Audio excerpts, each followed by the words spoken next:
วัสดีค่ะ สวัสดีครับ Welcome to NBT World's The Fireside. I'm Benjamin Ruchopagan. And I'm Warisa Niranat Gomon.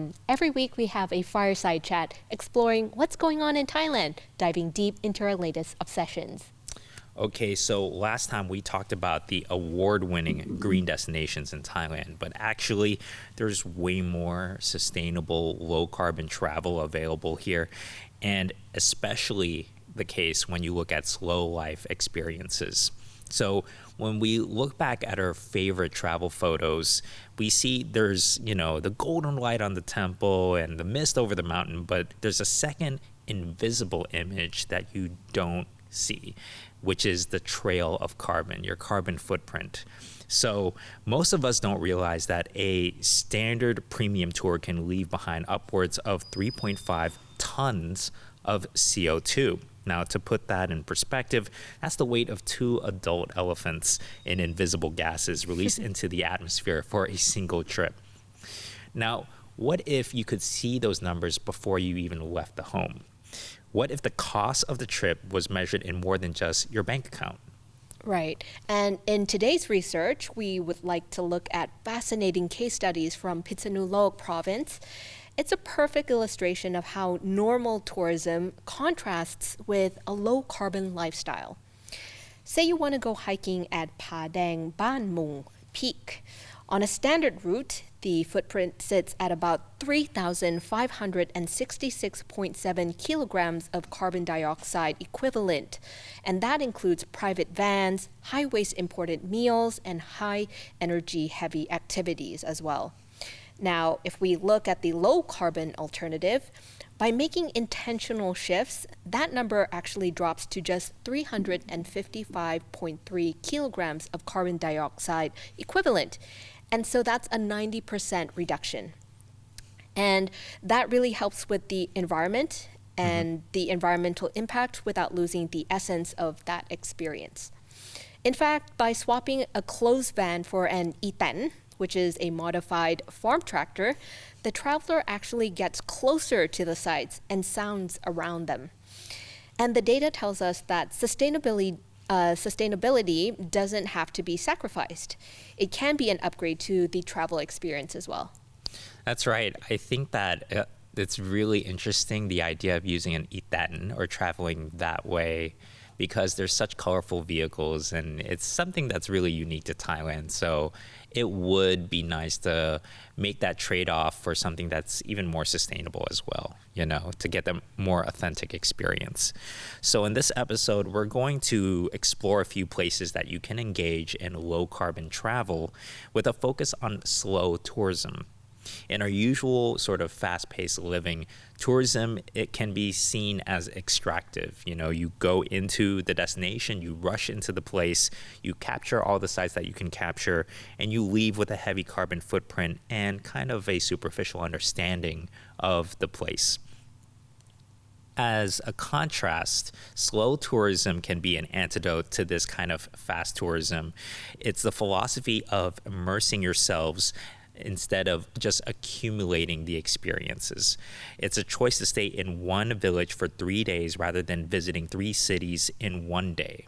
I think there's a lot of tour packages that are talking about like island hopping, like you can experience this and that, and it feels like a good value. But sometimes when you stay in one place for longer, you can get something that you wouldn't have if you just rush through all of the different islands, right? So according to the Tourism Authority of Thailand, you can experience the true essence of your destination while treading lightly on the earth and creating lasting memories by reducing the travel miles between attractions and prioritizing human-to-human connection. We naturally lower our carbon output. By moving more slowly, by using less fuel, supporting local businesses, you can allow the natural ecosystem in a destination to breathe. I like what you said about, staying in one village for 3 days rather than visiting 3 cities. For me, it's kind of similar to watching the same movie over and over again. Some people don't find value in that, but for me, I see new things coming out of that movie. Like I discovered things that I wouldn't normally discover if I were to just like rush through an episode, for example. That's so true, right? yeah. Now, to kick things off, we head to Chiang Saen, the northernmost city in Thailand, which is located in Chiang Rai province. This is the historical birthplace of Lana civilization, or the kingdom of a million rice fields. Now, situated along the Mekong River on the border with Laos, which is extremely close to the Golden Triangle where Thailand meets Laos and Myanmar, the town is defined by a 13th century urban grid of ancient walls and temples integrated with riverside commerce.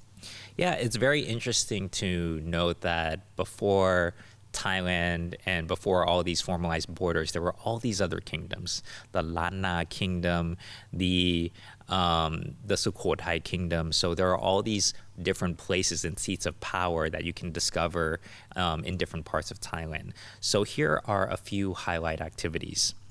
Cycling through old Chiang Saen at 0 kilograms of carbon dioxide equivalent per person.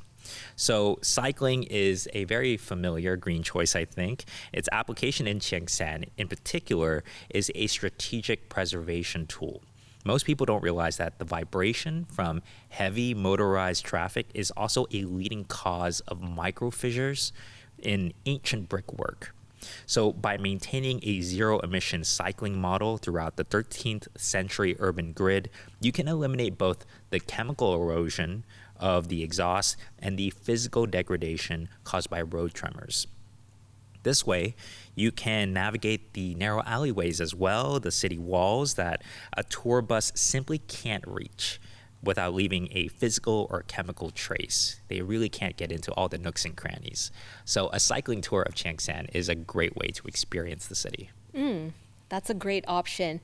And another thing that you could do there is the crafting Lana offerings for a Buddha relic, which only cost us about 90 kilograms of carbon dioxide equivalent per person. And this activity involves a pedal journey to high altitude sites like Wat Pa Sak, Wat Jedi Luang, and Doi Noi. And a key technical feature of this route is the botanical air conditioning at Wat Pa Sak. The site is home to over 300 teak trees that function as a high-density carbon sink and natural thermal regulator. You'll notice the 90 kilograms of carbon dioxide equivalent rating here. This is because low carbon doesn't always mean no carbon. This figure accounts for the life cycle analysis, or LCA, of the traditional offerings for Buddha relics. That's right. So like the relics themselves, the offerings, right? If you don't have any offerings for the Buddha relic, then it's probably just zero. You don't have to, engage in that part of the activity necessarily. So it can be a completely 0 kilogram carbon dioxide activity as well. But I think that, the 300 teak trees, I really like this, that they pointed out this aspect of the experience, because this is something that we need more of in all of our cities, really, is more green zones. They are not just good for acting as a carbon sink, but they do sort of regulate the temperature and make sure that we don't get the heat island effect that a lot of cities suffer from.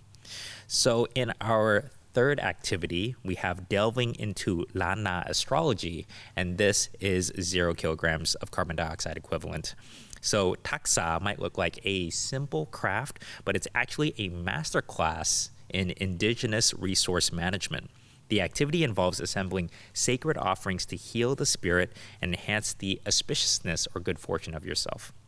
So the reason this hits the perfect zero emissions rating is the lack of a global supply chain. Every component, the local flowers, the betel nuts, and the hand-poured ceremonial candles, they're sourced from all of them from the community itself. In technical terms, this is considered a hyper-local sourcing. By removing the need for refrigerated transport or plastic packaging, for example, the taksa ritual proves that the ancient spiritual practices are, by design, the original model for sustainable, biodegradable consumption. Very interesting. And we're going to now move away from Chiang Rai and now to Samut Songkhram. So our next stop is the Mae Klong River, which is in Kanchanaburi. and empties into the Gulf of Thailand in Samut Songkhram. In Samut Songkhram, we have the Somdun agroforestry home. More than a pet-friendly cafe and restaurant, Somdun operates as a circular ecosystem where human leisure feeds back into nature. Its agroforestry involves planting trees for varying heights and species together to mimic a natural forest's layered structure. This creates a microclimate that retains moisture and nutrients naturally and removing the need for energy-intensive irrigation or chemical fertilizers. Now, I really like the idea of agroforestry because it's so close to what a natural forest would look like. I think a lot of people, they prefer to have a very orderly garden. They want to segregate all the plants from each other. They want to have it really hyper organized so that it looks clean, you have a clean appearance, but that's not what nature is like. And so you can see, even though that this is a man-made forest, it is probably the most sustainable version of this kind of agriculture, you could say.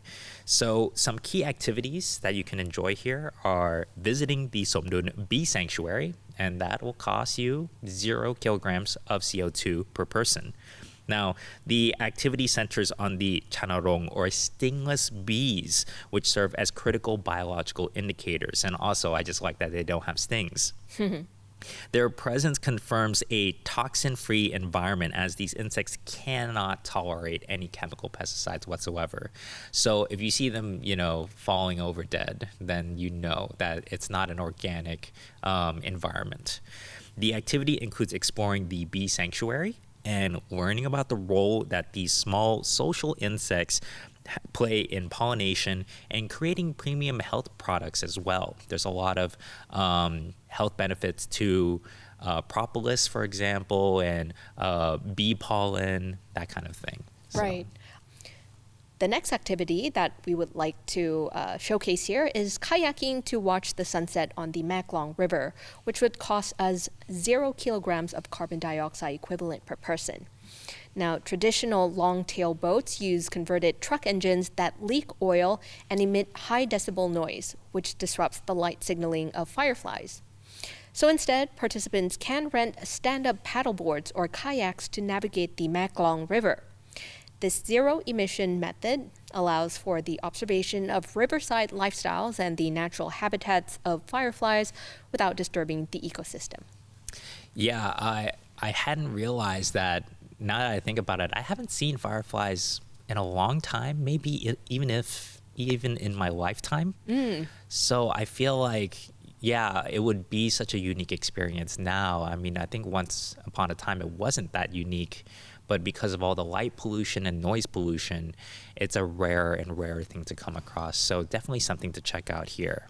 Now, we're going to move to the south of Thailand with our next destination, Nakhon Si Thammarat, more specifically the Tung Song district. This route is defined by a unique geographical portal effect. Unlike typical point-to-point trails, the journey relies on a natural subterranean corridor that physically connects Nakhon Si Thammarat to Trang province. In this way, this is a technical exercise in environmental mindfulness. By removing the background noise of the modern world, travelers can retune their senses to the forest and the cave ecosystems. Right. So naturally, activities would include kayaking again through caves across provinces. And of course, this would cost us 0 kilograms of carbon dioxide equivalent per person. Now, this cross-provincial water route begins at the Ba Nam Tok in Nakhon Si Thammarat and concludes at Tham Wang Praya Pichai Songkram Cave in Trang. And by using kayaks, travelers navigate cave chambers and forest-lined streams while remaining a zero-carbon footprint. This preserves the air quality for both the travelers and the specialized cave fauna like bats and insects that are critical to the forest's health. Yeah, I'm actually super interested in the idea of spelunking. And I know this is not like full-on spelunking where you're like trying to like climb through the cave, and that can be kind of claustrophobic. But I think kayaking through the cave is a really unique experience. So that's something I'm definitely willing to check out. And we're not done yet. There's experience number 2, following wild deer tracks, also 0 kilograms of CO2 per person. This 2-kilometer nature trail focuses on a herd of over 200 wild deer. Most people think of hiking as just, an exercise or, trying to get out in the great outdoors. But here it's a form of non-invasive wildlife monitoring. Now, by moving on foot at a really slow pace, we remain below the alert threshold of the deer. If you were to try to replicate this experience in a car, in a part of a safari, then you would most likely, disturb them, and then they have to run away, and that can create unnecessary metabolic stress. So this zero emission rating reflects the total absence of mechanized energy. Every calorie burned is biological, yours.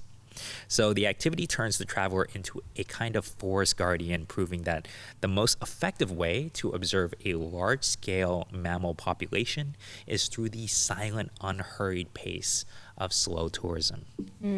I wonder how slow do we have to go? I know. Yeah. I think it's just regular walking, but right. yeah. And probably be silent while you walk. Yeah. You don't want to spook them, right? Yeah. And meanwhile, in eastern Thailand, we have Trat. While most people know Trat for its famous islands, the real hidden gem here is the Ban Thamachat Lang community in the mainland. More than just a place to watch the waves and get a nice tan, this is where visitors can focus on resource circularity, taking what the ocean throws away and what the forest provides to create something new. That's right, and we have a few examples here for you to check out. There's turning forest leaves into beautiful fabric patterns, and this is, for the first time, hitting triple digits, 100 kilograms of CO2 equivalent per person. We'll explain why. This arts and crafts activity uses a technique called eco-printing with 3-forest dyeing. The 3-forest is that they use leaves from the community forest that they manage, the herb gardens, and the mangroves as well.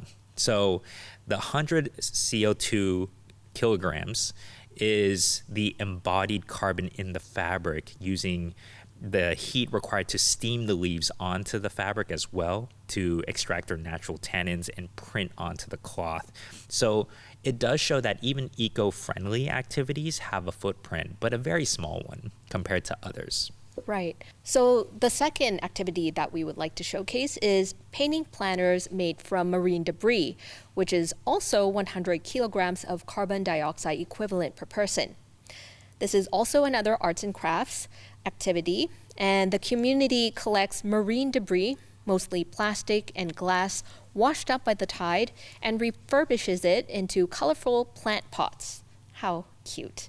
Now, normally waste is downcycled, which means broken down into lower quality material. However, here, upcycling adds value back to the waste. Nevertheless, the 100 kilograms of carbon dioxide equivalent rating here covers the collection logistics and the non-toxic paints or binders used to stabilize the debris, which kind of makes sense. Mm-hmm. But by turning ocean trash into a home for a new plant, you are physically offsetting the pollution on the beach, converting a negative environmental impact into a carbon-absorbing green space for your home. Yeah, I think that it's worth it to take marine debris out of the ocean. I think 100 kilograms is not a lot at all, and these are still very eco-friendly activities compared to the norm. We were making the example of a regular tourist trip being 3.5 tons, so this is not that bad at all. Also, you get something really adorable to remember your experience. Now, for our final stop, we're going to the northeast or Isan region of Thailand with Ubon Ratchathani province, also known as the Lotus City. Ubon Ratchathani is known for the Grand Candle Festival. That's a great procession that's coincides with Vasa. So the Chi Tuan community offers something much quieter, however, than that festival. It's a look at the everyday history of Isan. The focus here is on social sustainability. By staying in a homestay, you can become part of the household, and this slow-paced lifestyle is the ultimate low-carbon choice because it relies on the existing community infrastructure. You're not building a new hotel, you're not building a new resort to replace what's there. So definitely worth checking out a homestay with the Chi Tuan community. And while you're there, you might as well check out the temples and art in Ubon Ratchathani, which again is only 0 kilograms of carbon dioxide equivalent per person. And this is a zero emission walking tour, and one of the main stops is Wat Prathat Nong Bua. Here you get a close look at the stupa, which is a replica of the Mahabodhi temple in Bodh Gaya, India. And inside, a golden stupa enshrines sacred Buddha relics. It's a very unique stupa because the ones in Thailand are often very sort of organic in shape, and they crest and they kind of undulate, sort of very rounded shapes. But the stupa here is very angular. It's like a four-sided stupa. So it's definitely something different from that you can't really find elsewhere in Thailand. So our second activity that we'd like to highlight here is to join a Khan Mak Beng making circle, and that'll take 200 kilograms of CO2 equivalent per person. Now, participants can assemble traditional Khan Mak Beng floral offering trays alongside community members who are going to do it anyways. So it's not necessarily as steep as you think in terms of the carbon footprint. The Khan Mak Beng plays a crucial role in the Bai Si Su Kwan ceremony, which is a traditional Isan welcome ritual. It's meant to welcome you. Now, as you work with fragrant flowers and natural materials, guided by the skilled hands of community elders, you'll gain a deeper appreciation for these intricate customs that have shaped the region's identity. The final Khan Mak Beng serves as both a beautiful souvenir of your experience there and a symbol of the warm welcome that you received in this unique corner of Thailand. So the 200 kilograms of CO2 that comes from the total greenhouse gas emissions from the materials and the social engagement required for the cultural ritual. Not a lot at all. Right. And the last activity is the crossing the field bridge and exploring the famous pulpit, which is 0 kilograms of carbon dioxide equivalent per person. This activity centers on the Khua Noi Ban Shi Tuan, or the field bridge. Of course, it's a stunning panoramic walkway, which is perfect for snapping pictures, but it's also an integral part of the local community. The bridge was originally constructed for locals to cross the rice paddies of the village without disrupting the crop. And because it connects the temple of Wat Si That on the opposite bank, it facilitates both funeral rites and the monks venturing out to collect alms. This is so interesting to me because I like that, there is an agricultural component, but also because it connects into the temple, it's great for the monks there who want to come out. And it's also important for when there's a death in the community to do funeral rites and to carry the casket to the temple as well. So there are so many layers to this bridge. Now, the journey continues to Wat Si Nuan Sang Sawang Arom to examine a true masterpiece of folk art, which is the lion-supported pulpit, or Thammat Sing Thern Busabuk. Now, this is a remarkable piece of folk art that has been recognized for its cultural value and is registered as part of Thailand's national cultural heritage. So definitely worth a check out. And now we turn it back to our audience. Which of these activities make you want to do slow tourism? Let us know on the comment section of NBT World's online channels. You can find us on YouTube, Instagram, Facebook, and Spotify. Thank you so much for watching, and we'll see you in the next episode. สวัสดีค่ะ สวัสดีครับ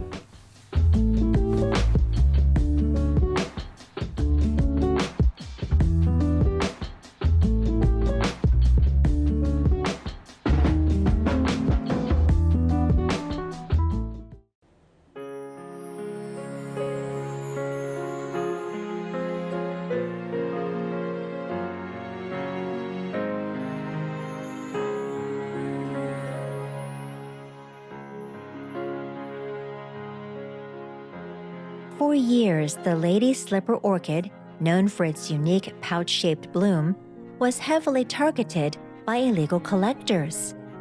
Many of these orchids were smuggled abroad, leaving the species at risk of disappearing entirely from Thailand's forests. Concerned by this rapid loss, Her Majesty Queen Sirikit initiated an effort to conserve and restore native orchid species, particularly the lady's slipper orchid, which holds both ecological and cultural significance. Her late Majesty's dedication to environmental preservation has long been evident in her royal initiatives to protect forests, watersheds, and wildlife. On January 22nd of 1992, while attending the 4th Asia-Pacific Orchid Conference and Exhibition at Ma Zhou University in Chiang Mai, Her Majesty expressed concern that many beautiful Thai orchids were disappearing from the wild. She emphasized the importance of conserving native orchid species to maintain Thailand's natural balance and biodiversity. A year later, in 1993, Her late Majesty discussed the issue with then Lieutenant General Yingyot Chodpimai, commander of the 3rd Army Region. This conversation led to the creation of the Doi Intanon Ladies Slipper Orchid Conservation Project, the first royal initiative dedicated specifically to this rare orchid. The project was established in Mae Hong Son Province to survey, cultivate, and reintroduce the species into its native environment. The project expanded in 2004 when the Department of National Parks, Wildlife, and Plant Conservation established another center in Doi Intanon National Park in Chiang Mai. Together, the two centers have become vital hubs for orchid propagation, botanical research, and reforestation efforts under the royal guidance of His Majesty the King, who continues to carry forward Her late Majesty Queen Sirikit's environmental vision. Today, the Doi Intanon Orchid Conservation Projects safeguard 62 species of orchids, totaling more than 3,600 plants. 10 of those species, about 600 plants, have already been successfully reintroduced into their natural habitats. Beyond scientific work, the project plays an important role in raising environmental awareness among local communities. Residents are encouraged to participate in orchid conservation, helping to prevent illegal collection and fostering a sense of pride in preserving Thailand's natural treasures.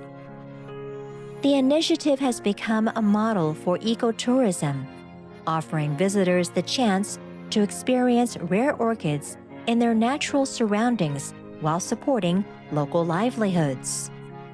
Through this balance of conservation and community engagement, the project continues to flourish as a living tribute to the Queen Mother's enduring love for nature.